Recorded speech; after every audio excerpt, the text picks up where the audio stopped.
Let's get quirky. Let's get quirky. What is up? Let's get quirky. Man, I'm so glad you're here. My name is James Thorne, and I am Chief People Officer of Quirk Advertising.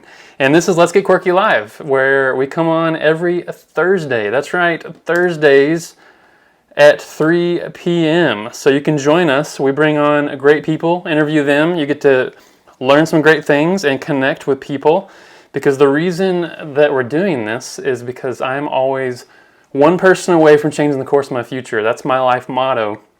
One person away from changing the course of my future. So I always have to meet as many people as possible so that I can see what happens and see where that course takes us and what might happen in our own life and in their life. And that changed a lot when Rona hit, so we had to find a new way to do it. So we launched a live stream to be able to connect more with other people. And we're doing this now for a little over a month. It's been a lot of fun. And today we're on episode 14. What? So it's a lot of fun. And that's why we're doing it. We're doing this every week. And hey, if you are actually coming on via YouTube afterwards, because everyone that's on live right now, great. But if you're on YouTube later, or you want to jump on our YouTube channel, subscribe so that you can get hit with all the newest videos that we put out every week. And if you want to join us live, though, that's the way to do it, because then you get to interact with our interviewees and ask them questions. You get to create some comments. We'll interact with you. And you also get opportunities to win a few things. And then just being live is great, so we can do it in person. But I get it. All y'all like to do the binge watching thing and do it later, so that's okay. Watch it on YouTube. We'll send the email out. But yeah, that's why we're doing that. So again, if you have any questions or comments, please drop them below. I am watching the comments. Hey, John Hill, what up, bro? So yes, I'm watching them. I'm going to ask the questions if you have some for our interviewee. And let me see if I'm missing anything. I think I got it all. So today, episode 14, let me introduce to you our special guest. Oh no, I have one more thing. We're starting a little new thing here. If you would like to connect with me, you can text Quirk to 415-528-7403, and it'll immediately send you a text message with all my information, and it'll immediately send you an email as well with putting in your email address. So if you want to connect with me, do that. But all right, let's introduce our next guest.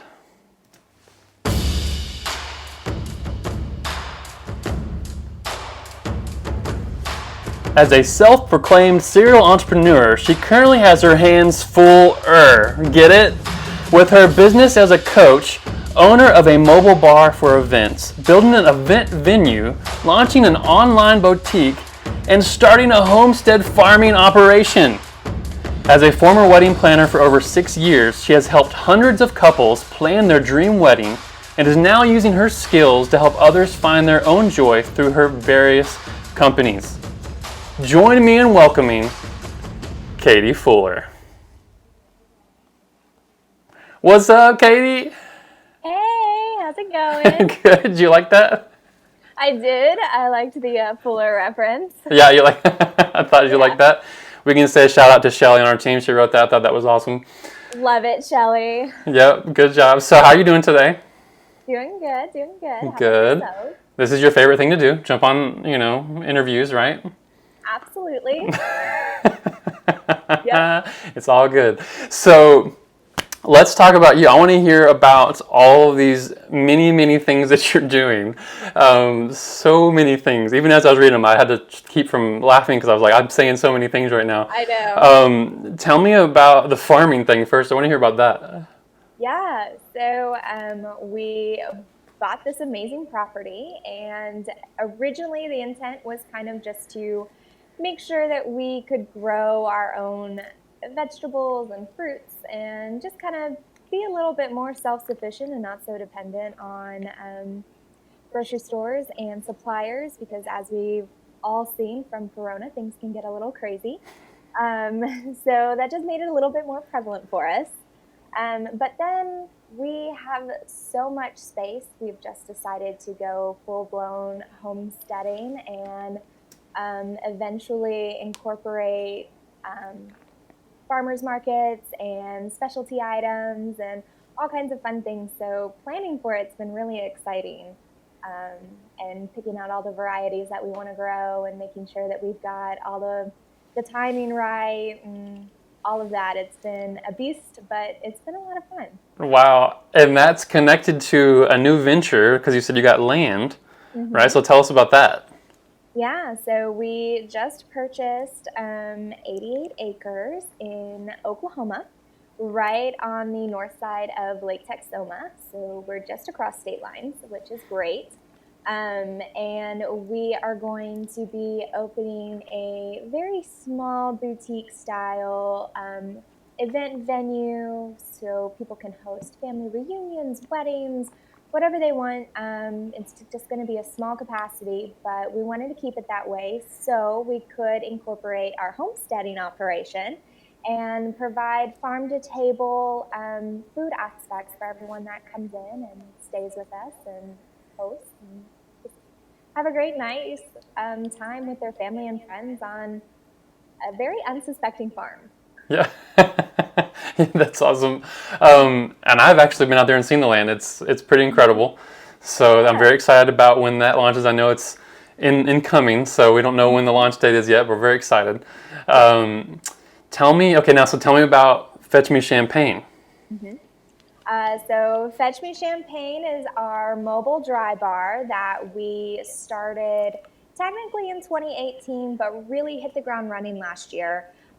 We use it so that we can actually help support animal shelters and rescues to provide them with funds or donations, whatever it is that they might need. So we take a really strong portion depending on the quarter and how things are doing, and just donate it back to all of our local shelters.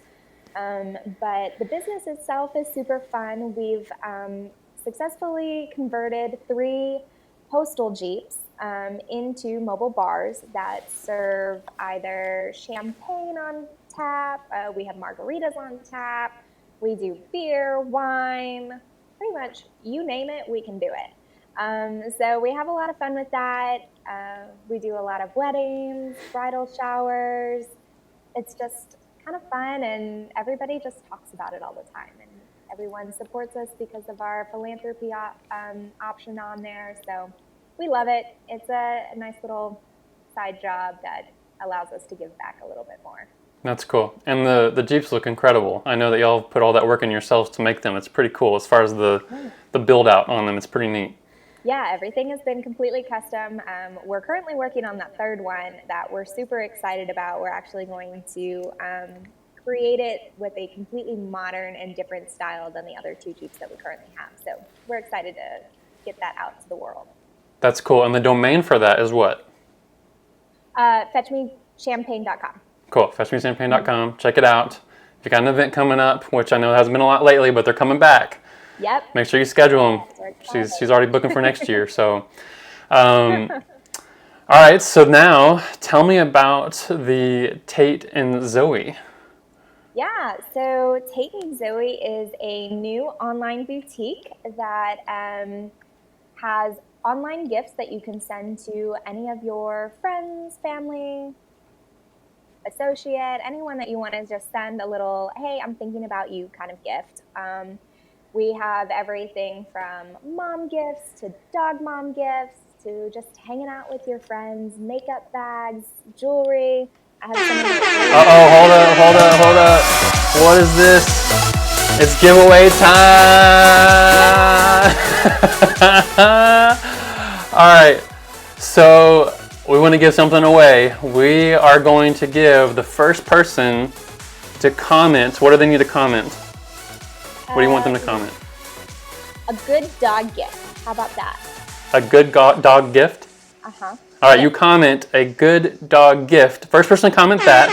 Oh no, we're doing it again. Giveaway. I do that every time. So you're going to get any one item from, let me see if I can switch over to this. I know I have both the Fed Me Champagne site on here and then Tate and Zoe. Any one item from her store you can pick. Ashley's like, what? So let's see who comments first. So what is it again? It's a dog, a good. dog gift. We'll take a dog gift, a good dog gift. Oh, Shelly got it. Shelly got it. A good dog gift. Shelly said, "Can I win?" LOL. Absolutely. You were the first to comment. So that's what happens when you go live. That's the benefits of going live. So Shelly will hit you up after for one item of your choice on TateandZoe.com. Yay! Love it. Ashley almost got it. That was my wife. She almost got it. She's so bummed out. Anyways, so yeah, online boutique. And you got items you can pick. And I've already been on there and scrolled because I had to make sure there wasn't, $300 items on there. Before I give that away. But super affordable. The items look cool. All cute. And one really cool feature about the online boutique is if you go to the website, there is a free gift planner option.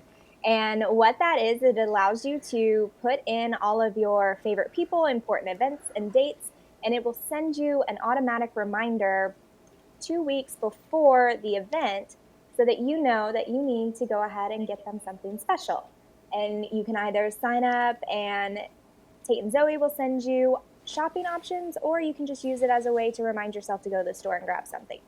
So you're not left empty-handed when an anniversary birthday comes up. Really cool. So not only is it a store that you can get some really nice items, but it reminds you when to send them, which is incredible because we all need some automations in our life for planning in this world. Exactly. Even the best planners like myself miss birthdays, and it drives me crazy. So I'm super stoked about this option, and we'll never miss another date. That's awesome. So is there any 4 or 5 other businesses you're working on that we don't know about? I don't think so. I think we've hit them all. All right, my son's jumping in here right now, so hey. Video is so funny. All right. My son jumped in live, man. First time. I knew it would happen one of these days. When you do this at home, that's going to happen. So, anyways, great. So, I totally missed what you said. 4 or 5 businesses. I know you got 100 other ideas, I'm sure.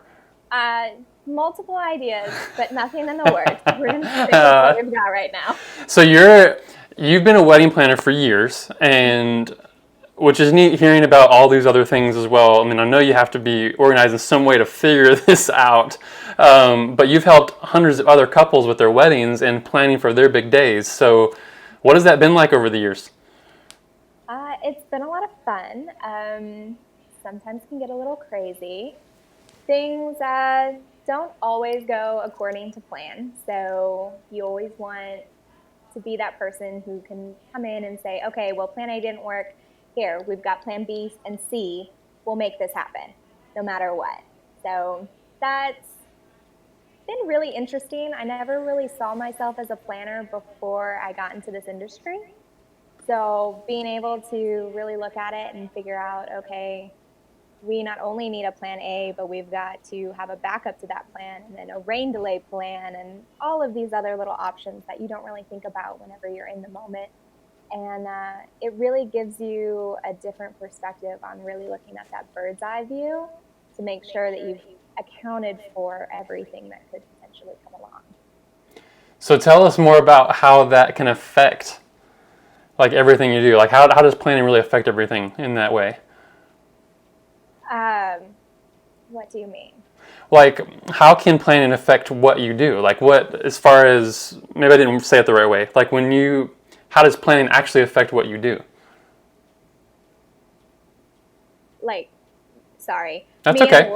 A wedding planner and... Just planning in general. When you plan, how does that help and affect what you're doing? What, as far as anything that you're doing? How should it affect what you're doing? Well, it should keep you on track for one. Right. And it works as a guideline to kind of get you through the process. I am pretty sporadic when it comes to my planning, so I am definitely a pen to paper planner, because I can scratch things out and mentally kind of walk through and re-examine the process that we're looking at. So constantly being able to refresh my brain on what the end goal is and being able to kind of look at those steps along the way to make sure that we're getting there. Man, I am a definite electronic person. So to go to pen and paper, pull out that clipboard and paper to me is a stretch. But I mean that I can see how it works though, because it makes you all the other distractions go away, right? You're just going to what's needed. Mm-hmm. Yeah, I'm just not really a huge technology person. I use it because I have to. But if it were up to me, I would do everything on paper. I just like to see it in front of me, and I feel like for myself, it gives me more of that bird's eye view of being able to see everything. I don't really have to switch screens or go through anything. So even when I'm planning, and this may be super time consuming, whether it's a wedding or uh, a wedding with Fetch Me Champagne, anything like that, I actually write out all of the details and then I put in little notes that tell me, okay, well, this is when this should be happening. This is what we could potentially plan for if something were to go wrong. It just allows me to expand my brain a little bit more whenever I can actually write things down. That's awesome. So do you consider yourself a good planner? For other people, absolutely. I definitely can take myself out of the equation and really look at it from a different perspective when I'm planning for somebody else. For myself, I usually tend to come up with excuses with, oh, okay, well, I can do this tomorrow. I don't necessarily have to get this done today. Or, oh, it's okay if things don't quite connect all the way. I'll make it work. But with, say, a wedding, with planning, I make sure that every single detail is planned out and well thought out. For some reason, it's a lot easier for me to plan for other people than it is for my own self. But I'm getting better at it, especially with all of the different things that we have going on right now. Like, Only imagine. there would just be no way for me to manage if I wasn't actively planning and trying to look at everything that we have going on. So I have about 3 planners right now that I kind of flip through back and forth to make sure that I am staying on top of things. But yeah, I'm good with other people, but definitely improving on myself.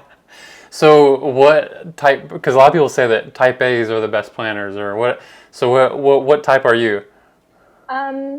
I used to think I was type A, but then I started hanging out with type A people and quickly realized I am nothing like them, and I am definitely a firm believer that I am type B. Nice. Yeah, so it creates its own challenges because obviously I don't really run my life on the standard like tight ship that most type A people do. But I do really love having a good solid plan, which is not usually a quality that type B people have. Like, for instance, my husband, bless his heart, he is definitely type B. He doesn't plan for anything. And so we have some conflicts that come up whenever we don't have a well thought out plan, but it just shows you that even though you're a type B, you can always plan for something. And that's really what I've done. And I've Yeah. learned how to really critique it to like the way my mindset works. And I am completely sporadic and all over the place. So I've found the planning technique that works for somebody whose brain is going 24/7 in 50 different directions. I know we've talked about Enneagram. We Mm-hmm. both got into Enneagram. So what's your number? I'm still up for debate, but I am feeling pretty confident that I am a 7. Okay, I can see that. Yeah, so let's Now go on with explain what a 7 is to the people that are not familiar. Sure. So a 7 is kind of the adventurer that doesn't really like to necessarily express emotions, and they kind of just jump through to the next thing, one thing after another. They start a project and move on to the next one before finishing the first one, and then so on and so forth, which is definitely my personality, probably why we have 4 or 5 different businesses going on all at once. Keeps it exciting, keeps it hectic, but there's never a dull moment, and I think that's why I like it so much. What would you say then is, like, what have you had to put in place knowing, like, Enneagram 7, Type B personality, like, I know you mentioned some things already, but, like, going more in depth, like, what have you put in place to help yourself stay that way? Well, I have one of those really big whiteout calendars that you can literally mark and scratch and do whatever it is that you want to do. So that's number one. One thing that I've always been really good at is keeping track of important dates like weddings and holidays. And I'm kind of like this working calendar, so to speak. And so that really helps me visualize how the entire year is looking. So then I can go and kind of calculate what needs to happen each month. And then also, of course, I have my planners that I literally will just go in. And I used to be that person that would only write in pencil because then you can go in and erase things. But now I like to really have that trail. So I write it in pen. If something changes, I have to scratch it out as much as I hate it, and I have to move it. And I just have to see how the ebb and flow goes with planning and take each day as it comes without the expectations and just knowing that you need to put all of that pressure on you to make sure that something gets finished in a day when in reality it could go to the next day or maybe 2 days later. Like it gives you the flexibility to make sure that you're not holding yourself so accountable and so stringent that it stresses you out. Yeah, yeah. And I definitely see her as an adventurous person. Like, guys, we got to go to her wedding, and that was not just down the street. Like, we went to Montana, and where was it again? It was called the Glacier National Park. Glacier. Well, yes, the Glacier National Park. But what was the? Sorry, I meant to say that. But the place was the location of the. Whitefish, Montana. That's right, Whitefish. That's right. That's what I was trying to. Yes, Glacier National Park was incredible. Oh my gosh, that was her wedding, right? So that gives you a picture. And she's done some really cool ones too in different places as far as being your planning event. Yes. But you also love to travel because your goal is to hit up all the national parks Yes. in general, right? Yes. 100%. That's cool. That's cool. So with all these things going on in your life, right, you've had to, do you think it's been more forced to become this way good at planning, or is it because you had a career in it that you've decided that you've embraced that with yourself, or because you're so creative and adventurous that, again, you've had to force because you're doing so many different things? Like, what do you think has led to this point being a planner yourself? I think it's definitely the direction that my life took getting me into wedding planning in the first place. Prior to 2010, you would have never seen me with a planner. I buy one every single year. I would put in important birthdays because I was a gifter. And that was pretty much all that would ever make it into the planner. I just never wanted to feel like I was being tied down. Yeah. Also a 7 quality. So it really, even with like work schedules and all of that, it just kind of came and went, and I kept it in my brain. And then when I started planning weddings, it turned into, oh my goodness, I have so many details that I need to manage, and I, A, can't keep it all in my brain, and B, can't really handle the factor of disappointment. So anything that could potentially disappoint my bride puts so much anxiety on me that I have to overperform and make sure that I've accounted for everything. And if I haven't, then I'm failing. So that quickly forced me into a planning mindset, which has then obviously spilled over into my life, and I'm trying to get that all on track to where I feel a little bit more in control of everything, while still remaining somewhat of a free spirit and being able to just roll with the punches. That's awesome. So are there any other practical things that you could share that you've learned in your process for planning or people could take away with? Well, so since I'm a 7, I'm just going to blame it on that.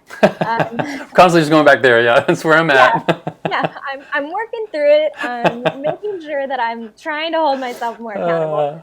I have a hard time with processes. I kind of find one thing that works, and then I'll pivot to see if there's something that could work a little bit better. And between going all of those different things, I haven't really nailed down something specific other than really just being A, flexible for when plans go wrong, and B, just really trying to accommodate and think of things that are a little bit outside of the box, whether you're making an A plan and a B plan, or you're just trying to go on vacation and you want to have a rain plan if your entire vacation is supposed to be outside. It's just little things like that. Just thinking about the whole picture and the experience that you're wanting to create um, is really an important factor for me. And in all of my planning, from literally everything, it's always about the experience that we want to create, and being able to look at that and kind of work your way backwards to create those same goal settings that you would do if it was a New Year's resolution and you were trying to lose 20 pounds. So it's just coming up with those practical little things that you can just relate to. I'm not a big checkbox person. I like doing it, but it's not something that I hold myself to. But I still create it so that I know how I can reference back to it. So even if you're a 7 type B personality, where list making and checking boxes isn't your motivational trigger, so to speak, it's still something that you can reference and refer back to. So that's probably my biggest takeaway at this point. Yeah. So No, that's cool. well, No, that's great. So you did mention a second ago. I want to tap into it, see if you want to or not. But when you talked about looking at the bigger picture first, right? There's a big goal, which I think is great because that's the whole reason you're doing whatever this plan is, right? yeah. So you talked about backtracking, right? Is there anything that you can share that you do when you look at the end goal first and then kind of backtrack to where you are today? Yeah, so I guess we could look at the venue as far as that goes. Okay. We started with this big picture that we wanted to have this amazing venue where we were going to be able to hold hundreds of people, and it was just going to be the most fabulous thing in the entire world. And from there, you kind of go backwards, and we had to figure out exactly how much land we wanted, what the square footage was. We've gone through all of the design process, figuring out the difference between raw land and land that's been developed, and just literally everything, list after list after list after list. And each list then spans an even more list that breaks off of it. So it literally looks like a family tree at that point, with lists and goals and everything that's been branched off of it. And then you get to the starting point and realize, okay, shoot, I missed something. So then you have to go back to the beginning of the process, and which is something that we've had to do quite a few times at this point, which has brought us to our small venue that we are now going to incorporate our homestead farming on, and just breaking down all of those pieces and kind of working back to the heart of where we wanted our business to be in the first place, and the experience around what we want to create out there. So once we figured out the experience portion and what really our end goal to the end goal would be, we were able to really backtrack and figure out all of the steps necessary. And now we are finally there, and we're working through all of our baby steps. Wow. What I love about that specifically, because you're giving a real example of something that's happening today. Like you're not sharing an experience from like a couple years ago. This is happening right now. Right. Like you shared with me earlier, some of the struggles and things you're dealing with, and timelines and stuff that you can't control, right? Yeah. Which we'll talk about that in a second. But you're sharing how like there's still the end goal is going to be like there's still that end goal. Like you're regardless if the numbers change on how big of the venue is or how much square footage or whatever changes, the end result is still to have an incredible location for people to come, celebrate, bring and create good memories, and like that's the end picture, right? which I think is awesome. So I know that people out there are big dreamers, and you've got these plans and things in place. It's like, great. It may not go like you want it to, but your dream can still be accomplished. It may just look a little different than you thought it would. Exactly. So, okay, now so let's talk about that, because we've touched on it several times now. So when things don't go as planned, what do you do, or what have you learned? I go cry in the corner for a second. Just for a second. Just for a second. Just enough to say, I want to wallow, and then I have to get back up and start planning again. Yeah, it's been really challenging with all of the things that could potentially go wrong. And the easy standpoint, honestly, which was funny because 6 years ago, I would have said, this is a disaster. I hate planning for plan B. I would always have to come up with a rain plan for weddings. And it's one of those things that you don't want to have to work through. You don't want to have to think about it because obviously nobody wants rain on their wedding day. But then I learned that you needed to put a positive spin on it. As the tales say, it's good luck if it rains on your wedding day. And sometimes it's okay just to push through. And I've had multiple weddings that we didn't have a plan B. It was like the bride only wanted to be outside. That was the only option. It was hell or high water, and High water. That's good. Yeah, high water. We had a wedding in Pensacola, Florida, and it was beautiful in the morning. And then 2 hours before the wedding, it just downpoured to the point where we weren't going to be able to have the DJ out there. And the venue kept saying, hey, we really need to make this call. I was like, no, we're going to push through. It looks like the rain is going to dissipate by the time the actual ceremony starts. And we were 15 minutes late to the ceremony, which luckily it was a destination wedding. Right. Everybody kind of expects it to be a little off timing, which worked to our advantage. And it ended up being beautiful. The rain went away, the clouds opened up. She has some of the coolest backdrop pictures from the clouds just rolling in, and it's amazing. And it really turned your view around on rain.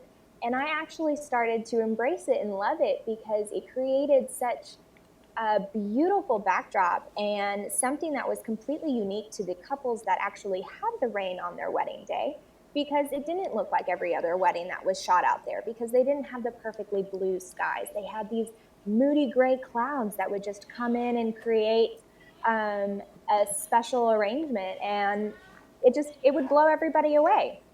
And then with planning for life, you just think about it the same way. Like with our property, we had to come around and pick a new budget and do something different, and really go through and analyze what was important to us and be able to make it what it is with what we've got. And it's not always easy, but it's there.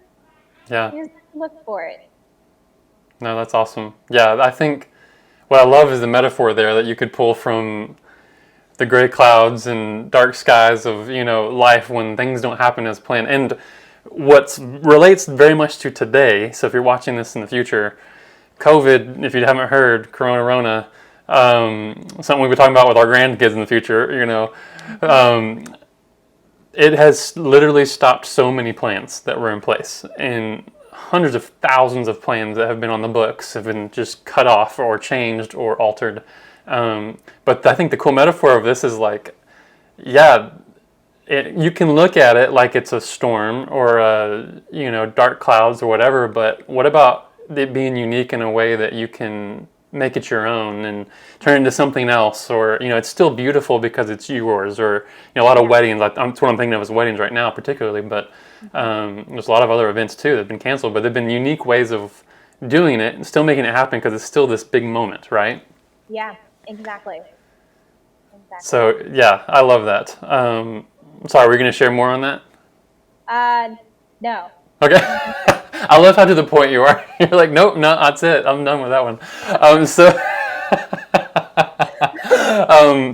So are there any other strategies you put in place? Because I know especially in the wedding planning world for what, 6-7 years you're doing that, and now you've got all these other ventures. Like, no venture ever goes as planned. I mean, let's be honest, never. I mean, I have stretched myself so much just in our one business we've been trying to get going. But are there any other strategies put in place knowing that that's going to happen? Mm-hmm. Strategies put into place. Not really. Mm-hmm. For me personally, just because I really try and look at everything that could potentially go wrong, and figuring out, okay, well, how do we pivot? How do we move this to the next stage? That's really my go-to, is just seeing, okay, this plan is not going accordingly.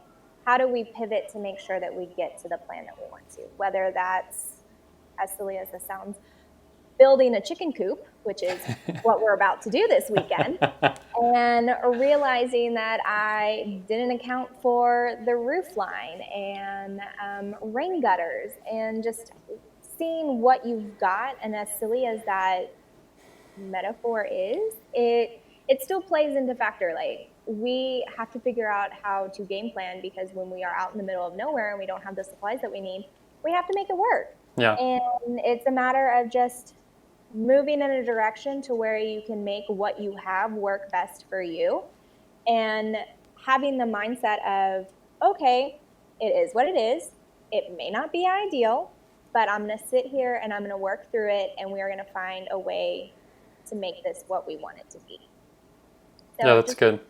Having that mindset of flexibility and being able to pivot is really what I feel like is key when things go wrong, and trying to adjust. I think that's really strong, because I don't know if y'all have heard of the strength finders, but my bottom strength of the entire strength finders is adaptability, but my number one is responsibility. So I would consider myself a good planner and got the details in place, but the problem is when they don't go as planned, I'm not as adaptable to make those adjustments. So I think that's what's cool and key about even your personality. Like, it's like go with the flow, but it's more of your mindset. And pivot, I think, is a very strong word right now that we're using in this whole world of shutdown, and you're pivoting, trying to figure out how to do business, pivoting how to do life, at home or whatever. And I've got this airplane outside. I don't know if you can hear it. So I'm pivoting right now, trying to figure out with the airplane. But basically, what I love about that is, like, yes, pivoting, and it's just changing your mindset to be like, I'm gonna have to just roll with it, figure it out, and do what I can, right? And I think that's any key thing someone would probably mention as a planner, or someone that does this a lot or runs into all these issues and things that never work out as you planned. But what would you say that everyone can be a good planner? Absolutely. I think so. It takes practicality, for one, and really just being able to sit down and work through what it is that you're trying to plan. Everybody's going to have a different planning technique. Everyone's going to do something differently. There's no perfect way to plan, and I can attest to that, because I can't tell you how many times I felt like I've failed as a planner, because the way I do it is not pretty. I don't have the pretty spreadsheets and all of the little planning guides for everyone that a lot of other well-known planners do, and they do it so well, and it's held me back mentally before. But at the same time, I attract other brides that have more of a free spirit personality, or they're not quite as type A, and they know that they need somebody else who can kind of like work with the way that they work. And I've slowly learned over time that my planning style works specifically for me. And as long as I'm meeting my goals at the end of the day, it doesn't matter what your planning style looks like. You just have to find what really works for you and the way that you operate. And unfortunately, we're all over the place. Let's be honest. Like, you and I, we don't work the same way. But not at all. That's okay. We Yeah. still get everything that we need to get done, and Right. we're happy. We feel fulfilled. Like Yeah. at the end of the day, that's what matters, not that you have this perfect planner that looks beautiful with drawings and everything else in it. Like if your chicken scratch is how you make your planners work, then great. Use your chicken scratch, whatever works for you. That's awesome. You heard it first here. Use your chicken scratch. What's awesome about this, and this is cool too, because we had a theme last week with Drew, who was on, where it was more of like getting your ideas out into the world, like just doing it and putting it out there. And there's a lot of fear when you do that because of what people might think. But this is a stopgap too, because you won't do something or do it fully because you're afraid it will fail with the plan that you have in place, or that when something does happen, you won't know what to do, which does happen.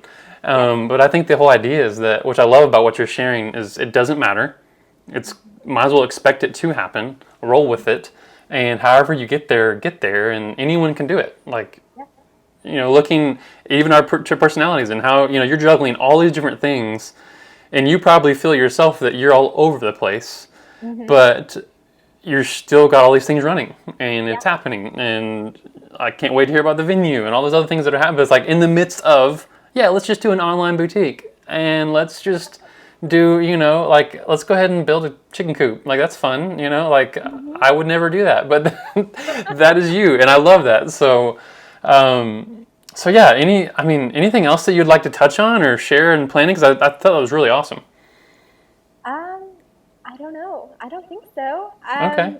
My whole thing would be like, if you feel like you're being held back by planning, if you are a type B personality, don't be. Just start writing some things down and see where it takes you, and you'll find your groove and you'll get going, and maybe you'll end up like me and you'll have 15 different projects going on, and eventually they'll get to their completion date. Like, let's be honest, I'm a 7. I'm bad at completing things, but it always gets done eventually. So just figure out what it is that makes you happy at the end of the day, and you'll find your planning style. You will. That's cool. Thanks for sharing that. That's awesome. Yeah, of course. No, I love that. And I love that you were able to kind of get real and just be like, you know what? Here's all of my things that we're trying, my ball of wax or ball of spaghetti, whatever you want to call it. It's all jumbled together, and you're like, okay, but we're still doing it. And yes, we're hitting roadblocks. And yes, it's not what we thought it would be. And yes, I go cry in the corner. But we still move forward because it's what you love to do, and you're doing it, right? Yep. Even failing can make you happy. That's that's right. That's right. Because you got to be focused on the outcome, the end goal. End goal. Yeah. That is awesome. Well, guys, it has been awesome. I know there hasn't been a lot of comments on here, which is fine. A lot of people like to catch it later on YouTube. So if you do catch it later, make sure you go check out. Just make sure I can switch over here. Check out fetchmechampagne.com. Check out their website. Look at the beautiful trucks on there. They're incredible. The Jeeps, sorry, not trucks, they're Jeeps. Let me say it right. But definitely book one for your next event. They're incredible. And check out Tate and Zoe right now, because you can go order something for a friend, yourself. And what's really cool about it is you can schedule, that was the coolest thing, schedule birthdays and anniversaries on there from the site, and they'll remind you so that you don't forget, which is awesome. So go check those two sites out, and definitely follow Katie Fuller. Find her online. Check out her sites, because she's got a lot going on. Some very exciting things coming up, which I can't wait to share with the world. And let's see here, I move over. Every Thursday we're meeting at 3 p.m. here live. So if you have you want to learn some things, you want to do it live and ask questions, do it. There's also an opportunity to win something for free, but also just connect with other people. That's why we're doing it live. But if not, no big deal. Just subscribe on YouTube, and that will also allow it to know when we drop these videos after the live stream is over, so that you can check that out. But if you want to connect with me, text QUIRK, QUIRK, to 415-528-7403. Text QUIRK to that number, and it'll immediately send you a message with my information, and I'll send you an email, and we can connect and go further, and I can keep you up to date with all these great things that are going on. So, Katie, again, thank you so much. Thank you for having me. No, it was awesome. I knew it was your absolute favorite thing to do was jump on, an interview. So thanks for doing that. You're welcome. You're welcome. Okay, so before we close out, because I mentioned it earlier, your hat says Rescue Animals. You had mentioned earlier that Fetch Me Champagne is all about putting back to the shelter or animal shelters, and then this weekend you're doing a sell. Well, not really a sell. It's giving back through the Tate and Zoe site. Tell us about that. Yes. Yeah. So we are going to donate 20% of all the sales that happen technically yesterday, but today through Memorial Day weekend. So the end of Monday the 25th, we will donate 20% of all of those sales to the local animal shelters. So, cool. And that's going to be any of our dog-related items on the store. So we've got a couple of coffee mugs, a makeup bag, this cute hat. Sorry, I can't figure out the angle that I'm at. And then we have a wine glass and some cute little memory sticks that you can actually put pictures in and put on a display. So a lot of cute things to check out. Cool. So check it out this weekend so that you can actually help give back as well to the animal shelters. So that's really neat. Thanks for doing that. And I actually wore my dog shirt today for you at Reason. I love it.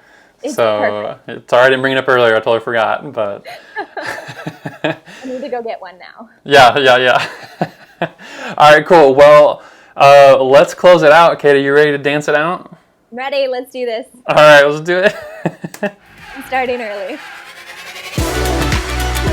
There we go. That's it. You got it.